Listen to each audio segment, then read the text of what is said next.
अरबी की एक पुरानी कहावत है, आदमी वक्त से डरता है और वक्त पिरामिड से डरता है।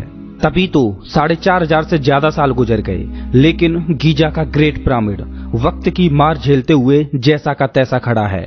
इतने लंबे समय में वक्त भी इसका कुछ नहीं बिगाड़ पाया। दुनिया के प्राचीन 7 अजूबों में से सिर्फ गीजा का एक महान पिरामिड ही बचा है। बाकी के 6 प्राचीन अजूबे वक्त की मार में कहां गायब हो गए पता ही नहीं चला।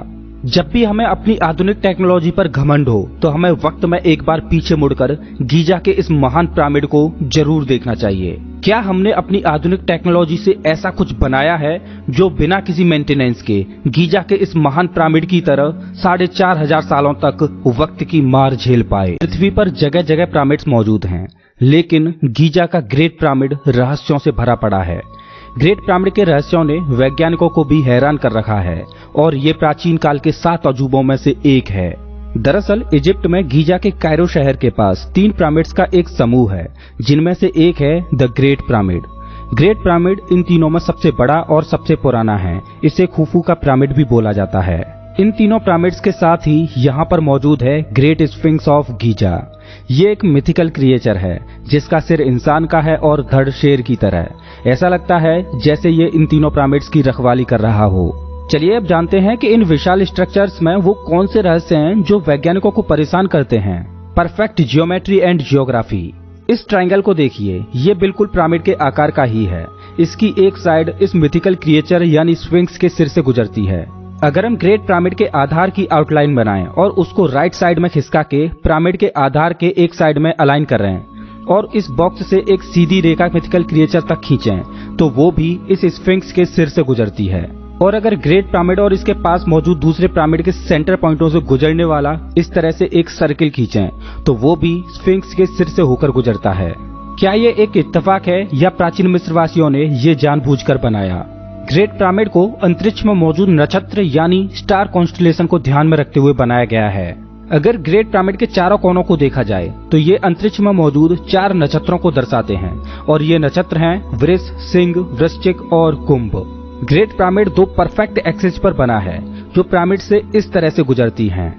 एक्वेरियस लियो एक्सिस पर स्फिंक्स बना है जो कि सिंह नक्षत्र की ओर है। क्या ये भी एक इत्तेफाक है? क्या आपको पता है कि अगर आप वर्ल्ड का मैप लो और उसमें पृथ्वी का सेंटर निकालो तो वो कौन सी जगह होगी? ये एक इत्तेफाक है या सोची समझी प्लानिंग मुझे नहीं पता, लेकिन अर्थ का सेंटर वही है जहां गीजा का ग्रेट पिरामिड बना है। अब ये सोचने वाली बात है कि हमें कुछ सदी पहले ही पता चला है कि पृथ्वी गोल है। उससे पहले तो यही माना जाता था कि पृथ्वी फ्लैट है। तो आखिर आज से 4,500 साल पहले प्राचीन मिस्रवासियों को कैसे पता चला पृथ्वी के सेंटर का? क्या उनकी टेक्नोलॉजी काफी एडवांस थी या इसके पीछे किसी बाहरी सभ्यता का हाथ था? ग्रेट पिरामिड के इत्तेफाक यहीं खत्म नहीं होते। पिरामिड को इस तरह से बनाया गया है कि ये चारों दिशाओं को दर्शाता है और इसका एक सिरा नॉर्थ पोल को अलाइन करता है।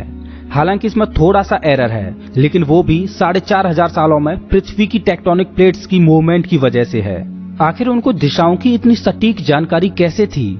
ये तो आपको पता ही होगा कि 21 जून को साल का सबसे बड़ा दिन होता है और उस दिन रात सबसे छोटी होती है। 21 जून को जब पृथ्वी का सबसे बड़ा दिन होता है उस दिन यहाँ से सूर्य कुछ इस तरह से अस्त होता हुआ दिखता है, जैसे मानो कि सूर्य उस मिथिकल क्रिएचर के पीछे से अस्त हो रहा हो। 1989 में एक थ्योरी पब्लिश हुई थी जिसे ओराइन कोरिलेशन थ्योरी बोलते हैं। आसमान में एक ओराइन बेल्ट मौजूद है जिसमें 3 तारे हैं जिनका नाम है एलनाइटक, अल्नाइलेम और माइनटेका। गीजा के ये पिरामिड्स ओराइन बेल्ट में मौजूद इन तीनों तारों से अलाइन करते हैं और ये सच में एक बहुत बड़ी मिस्ट्री है कि इन पिरामिड्स को इस तरह से क्यों बनाया गया था। क्या इसमें भी किसी दूसरी दुनिया की सभ्यता का हाथ था? प्राचीन मिस्रवासियों के एक गॉड थे ओसाइरिस।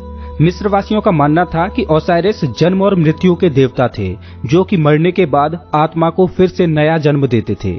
मिस्रवासियों के अनुसार ओराइन बेल्ट में मौजूद ये तारे उनके भगवान ओसाइरिस का घर हैं। खैर जो भी हो, लेकिन ये सब इत्तेफाक तो नहीं लगते।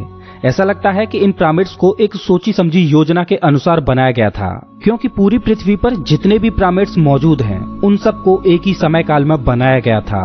अब ये कैसे संभव है कि उस समय उनके पास ना तो ट्रैवलिंग के कोई साधन मौजूद थे और ना ही उनके पास ऐसी कोई टेक्नोलॉजी थी जिससे वो पृथ्वी के दूसरी साइड मौजूद सभ्यताओं से बात कर पाते।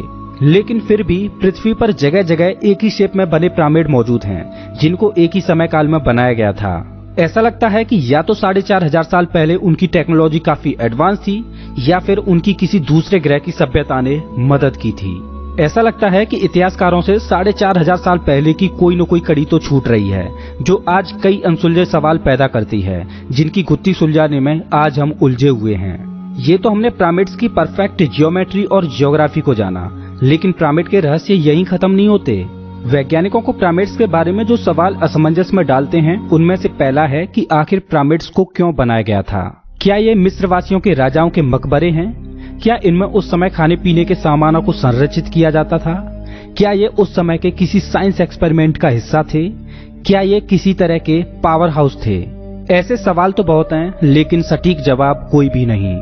लेकिन एक आम धारणा के अनुसार प्राचीन मिस्र में मरे हुए मनुष्यों को जलाने की प्रथा नहीं थी।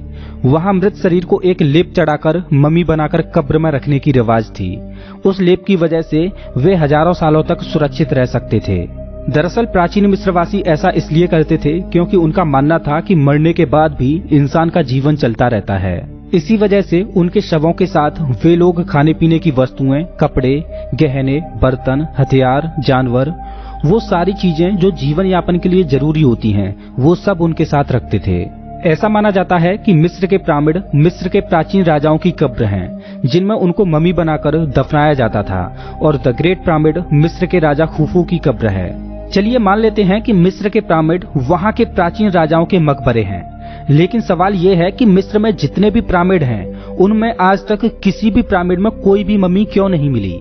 मम्मी तो छोड़ो, वहां पर आज तक कोई भी ताबूत नहीं मिला। इससे ये तो साबित होता है कि पिरामिड्स मकबरे तो नहीं हैं, बल्कि वो कुछ और ही हैं, और उनको बनाने के पीछे कुछ और ही मकसद था। जितना ये सवाल रहस्यमयी है कि आखिर पिरामिड्स को क्यों बनाया गया था, उससे भी कहीं ज्यादा रहस्यमयी सवाल है कि आखिर पिरामिड्स को कैसे बनाया गया था। और इस सवाल का जवाब हमारे पास आज भी नहीं है कि आखिर पिरामिड्स को कैसे बनाया गया था, क्योंकि भव्य पिरामिड का निर्माण उस दौर में हुआ था जब ना तो पहिए का आविष्कार हुआ था जिससे भारी भरकम पत्थरों को एक जगह से दूसरी जगह पर आसानी से पहुंचाया जा सके, और ना ही उस समय लोहे जैसी किसी धातु की खोज हुई थी जिनसे बने औजारों से वो भारी भरकम पत्थरों को काट सकते और तराश पाते। लेकिन प्राचीन मिस्रवासियों ने उस समय बिना किसी धातु के औजार के उन पत्थरों को कैसे काटा होगा, कैसे उनको तराशा होगा? उन्होंने बिना पहिए के उन पत्थरों को एक जगह से दूसरी जगह कैसे पहुंचाया होगा? मैं आपको बता दूं कि ग्रेट पिरामिड का वजन 57,50,000 टन है। आपकी तुलना के लिए बता दूं कि आज की आधुनिक इमारत बुर्ज खलीफा का वजन महज 5 लाख टन है। तो आप अंदाजा लगा सकते हो कि कितना भारी है ग्रेट पिरामिड। आपको बता दूं कि आईफेल टावर के बनने से पहले तक ग्रेट पिरामिड इंसानों द्वारा बनाई गई दुनिया की सबसे ऊंची इमारत थी। ये पिरामिड 450 फीट ऊंचा है और इसका आधार 13 एकड़ में फैला है। आपकी तुलना के लिए बता दूं कि इसका आधार 16 फुटबॉल मैदानों जितने एरिया में फैला है।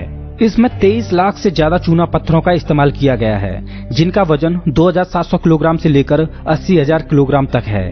अब सवाल ये है कि इतने भारी पत्थर बिना किसी क्रेन के इतने ऊपर कैसे पहुंचाए?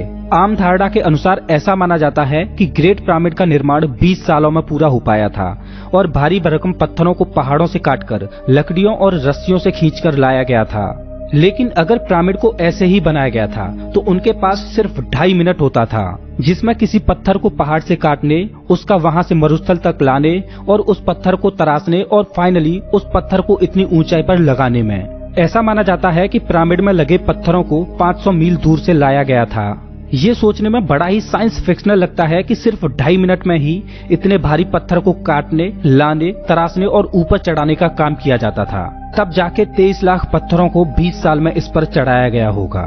अनबिलीवेबल। बिना किसी एडवांस टेक्नोलॉजी के ऐसा कर पाना असंभव है। या तो उनकी टेक्नोलॉजी हमसे कहीं ज्यादा एडवांस थी या इनको बनाने के पीछे किसी दूसरे ग्रह की इंटेलिजेंट सभ्यता का हाथ था। खैर जो भी हो, उनके पास कोई न कोई ऐसी तकनीक तो जरूर थी जो आज हमसे छिपी हुई है। अद्भुत इंजीनियरिंग। गीजा का ग्रेट पिरामिड बेमिसाल इंजीनियरिंग का सबूत है। इसकी झुकी हुई त्रिकोणीय दीवारें जमीन से 52 डिग्री का एंगल बनाती हैं। इसके कमरे इतने कुशलता से बने थे कि अंदर जाने का कोई रास्ता न था। पिरामिड में जगह जगह पर टनल्स बने हुए हैं, लेकिन ये टनल क्यों बने हैं ये कोई नहीं जानता। पहले ऐसा माना जाता था कि इनको वेंटिलेशन के लिए बनाया गया होगा, जिससे इसमें हवा आसानी से आ जा सके।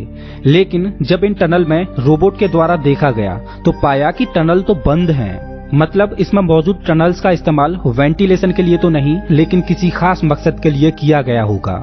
ग्रेट पिरामिड में अभी तक केवल 3 चैम्बर्स को ही खोजा जा सका है।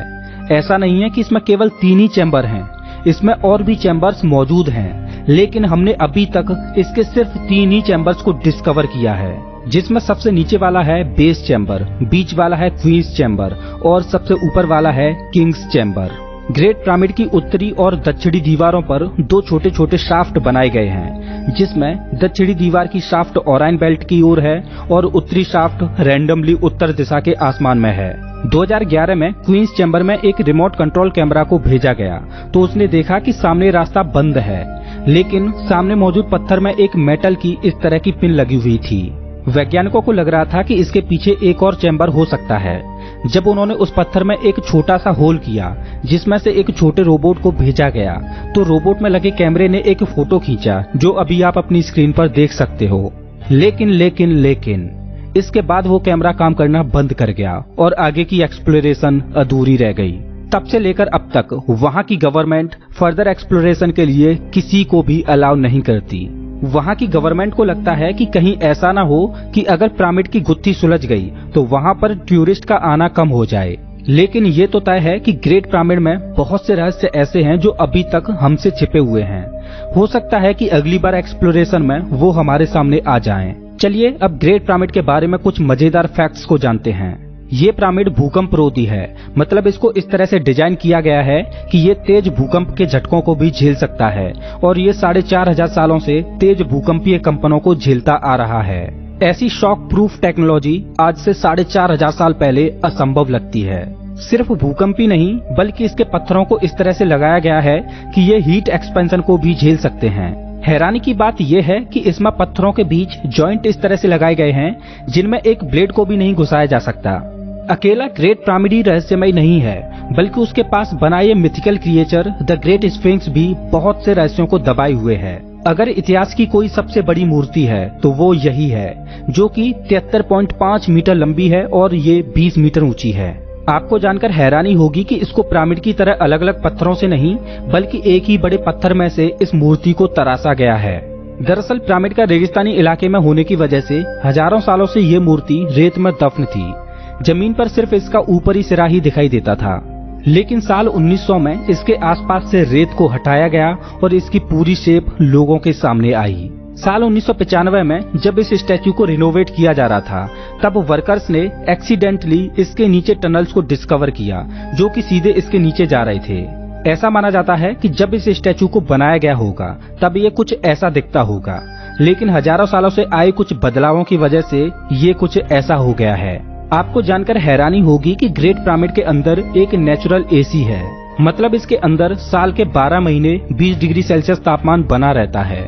जैसा कि हम जानते हैं कि गीजा का पिरामिड रेगिस्तानी इलाके में बना है जहां भीषण गर्मी रहती है, लेकिन फिर भी इसके अंदर का तापमान आइडियल रहता है। क्या आपको पता है कि 12वीं सदी के अंत में इजिप्ट के एक सुल्तान अल अजीज ने गीजा के पिरामिड्स को तोड़ने की कोशिश की थी। अब ये तो सुल्तान ही जाने कि वो ऐसा क्यों करना चाह रहा था, लेकिन लगातार 8 महीनों तक जिन वर्कर्स ने पिरामिड्स को तोड़ने की कोशिश की थी उन्होंने 8 महीनों में इस पिरामिड को इतनी क्षति पहुंचाई थी। वो मुश्किल से एक दिन में 1 या 2 पत्थर ही निकाल पाते थे। फाइनली 8 महीनों बाद हार मानकर अल अजीज ने अपना फैसला बदल दिया और पिरामिड को तुड़वाना बंद कर दिया। आपको बता दूं कि ये पिरामिड ग्रेट पिरामिड के पास बना छोटा वाला पिरामिड है। वैसे अच्छा हुआ कि अल अजीज ने अपना फैसला बदल दिया, नहीं तो उसका सारा जीवन निकल जाता, लेकिन फिर भी ये पिरामिड्स टूटने वाले नहीं थे। हालांकि उसकी इस कोशिश ने मेनकायर के पिरामिड पर ये बड़ा सा गड्ढा बना दिया। Power plant theory. पिरामिड्स पर दी गई एक मॉडर्न थ्योरी के अनुसार ऐसा माना जाता है कि पिरामिड का इस्तेमाल इलेक्ट्रिसिटी बनाने में किया जाता था। इस थ्योरी के अनुसार ये कोई मकबरे नहीं बल्कि बड़े बड़े पावर प्लांट थे जिनसे इलेक्ट्रिसिटी जनरेट की जाती थी और इस इलेक्ट्रिसिटी का उपयोग पूरे मिस्र में किया जाता था। इजिप्ट में एक मंदिर है जिसका नाम है डेंडेरा लाइट कॉम्प्लेक्स। ये इजिप्ट के सबसे रहस्यमयी मंदिरों में से एक है। वैसे तो इस मंदिर में काफी रहस्यमयी आर्ट छिपी हुई है, उन्हीं में से एक है ये आर्ट। इसे डेंडेरा लाइट बोला जाता है। ये तस्वीर देखने में आधुनिक लाइट बल्ब की तरह दिखती है। अगर ये एक लाइट बल्ब की तस्वीर है तो डेफिनेटली प्राचीन इजिप्ट में इलेक्ट्रिसिटी मौजूद थी, जो कि बड़े बड़े पावर प्लांट यानी पिरामिड से आती थी। क्या पिरामिड्स का निर्माण इलेक्ट्रिसिटी को जनरेट करने के लिए किया गया था? Erich von Daniken theory. Erich von Daniken ने एक किताब लिखी थी जिसका नाम था चैरियट्स ऑफ द गॉड्स। इस किताब में एरिक वॉन डैनिकन ने एक अलग ही थ्योरी दी थी। एरिक के अनुसार पिरामिड्स का निर्माण इंसानों ने नहीं बल्कि दूसरे तारामंडल से आए परग्रही जीवों ने किया था। एलियंस ने ही अपनी एडवांस टेक्नोलॉजी के द्वारा परफेक्ट ज्योग्राफी और ज्योमेट्री को देखते हुए अपनी आधुनिक मशीनों से इन पिरामिड्स का निर्माण किया था। दरअसल इतने भारी भरकम पिरामिड्स एलियंस की वैज्ञानिक परीक्षण करने के लिए प्रयोगशालाएं थीं, जिनमें वो अपने वैज्ञानिक परीक्षण करते थे। वैसे पिरामिड्स के बारे में थ्योरी तो बहुत हैं और सभी थ्योरी सुनने में बहुत मजेदार लगती हैं, लेकिन कौन सी थ्योरी सच है ये कोई नहीं जानता। कोई नहीं जानता कि पिरामिड्स को आखिर क्यों बनाया गया था। कोई नहीं जानता कि आखिर पिरामिड्स को कैसे बनाया गया था।